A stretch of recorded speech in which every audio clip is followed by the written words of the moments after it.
আজকে বহু সিংহ রাশির জাতক জাতিকাদের ফাইন্যান্স নিয়েও একটা বার্ডেন আছে। দেখুন, এপ্রিলে প্রথম 10-12 দিন ফাইন্যান্সিয়াল বার্ডেনটা কম, বাট এপ্রিলের 11 তারিখ থেকে মোটামুটি কয়েকদিন একটু ফাইন্যান্সটাকে কন্ট্রোল করা দরকার। এটা নয় যে প্রচুর খারাপ কিছু আছে সিংহের, একদমই সেটা ভাববেন না, বাট একটু ফাইন্যান্সটাকে কন্ট্রোল করতে হবে। কন্ট্রোল করতে না পারলে কিন্তু মুশকিল আছে। ফাইন্যান্স যদি কন্ট্রোল করতে না পারেন তাহলে ফলাফলটা কিন্তু ভালো নাও আসতে পারে। Finance should be controlled, investment should be controlled.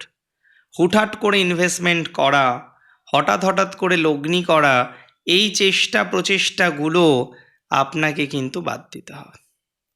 হুটহাট করে লগ্নি করা যাবে না, হুটহাট করে ইনভেস্টমেন্ট করা যাবে না।